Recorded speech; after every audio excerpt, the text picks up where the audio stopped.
Lawsuits and leaked audio dragged Quality Control's contracts out into the open. Now they showed how rappers could dominate the charts and still lose control of the money they made. Now by the mid-2010s, Quality Control had evolved beyond the standard Atlanta label model to become the primary industry lane.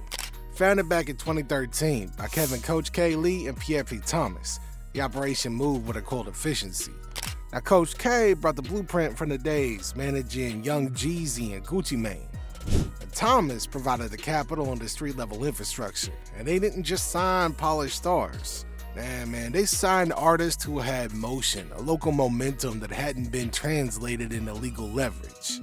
And this was the era of the 360-degree vision, where the label functioned as the house. So the Migos came first and provided the sonic template. Lil Yachty brought the digital youth. Lil Baby eventually became the flagship. Now each wave added mass until the label was no longer asking for a seat at the table. It's cause they owned the room. The ascent looked like a victory lap for Atlantic culture. The label turned mixtape energy into a global commodity. Migos moved from Versace to Bad and Bougie, which secured their place as a generational trio. Lil Baby's trajectory was steeper. Now, he went from a local hustle to the definitive voice of the streaming era.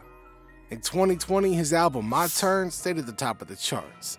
That thing moved 197,000 units in its first week and became the highest selling album in the United States that year. Now the data was undeniable, but the underlying structure, that remained rigid. See, in the music business, success doesn't rewrite a contract. Sometimes it just makes the restrictions feel worse and heavier. Now the first real crack in the facade appeared back in 2020.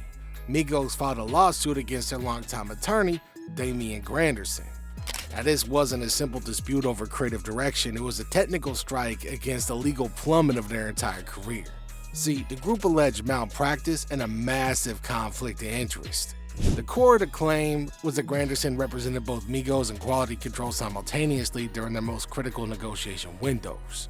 See, they argued that the lawyer who was supposed to be their shield was actually working for the label to ensure the deals favored the house over the talent.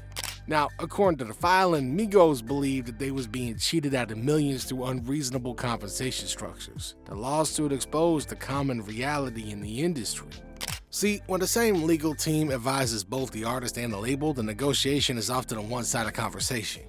Pierre Thomas responded publicly and defended the label's reputation. He stated that he would not force anybody to be in business who didn't want to be. Now, the case was eventually dismissed with prejudice in 2021, but the damage to the family image was permanent though. See, the business of music had finally stepped out from behind the curtain, and pretty soon the tension shifted from legal representation to actual asset ownership in 2022. Offset, a founding member of Migos, filed a lawsuit directly against Quality Control and Motown Records, and his argument was direct. Yeah, he claimed that he already paid a significant sum in 2021 to reclaim his solo rights.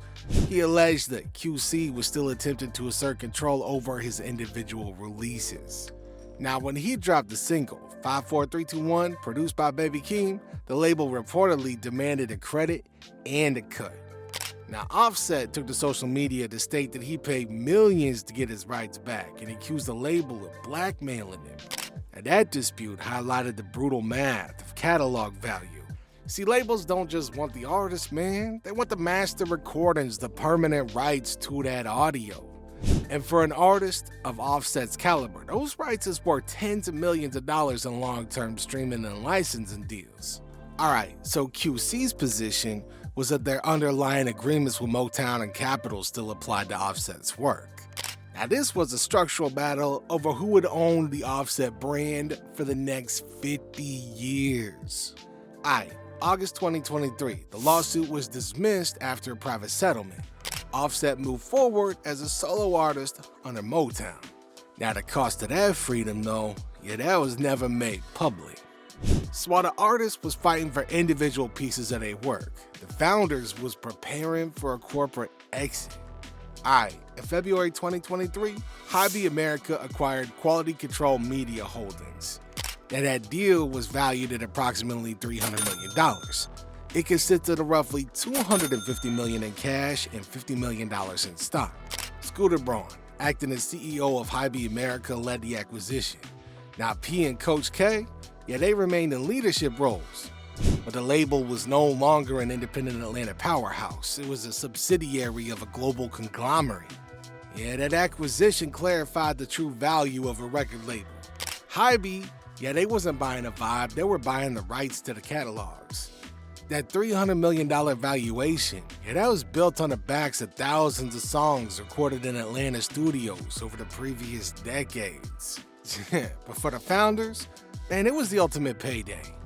For all them artists still under contract, the deal didn't change their daily reality. Labels is rarely required to share the proceeds of a company sale with the artists themselves. Now, the artists are technically contractors or assets rather than shareholders, and a lot of times they're not even seen as real people, man.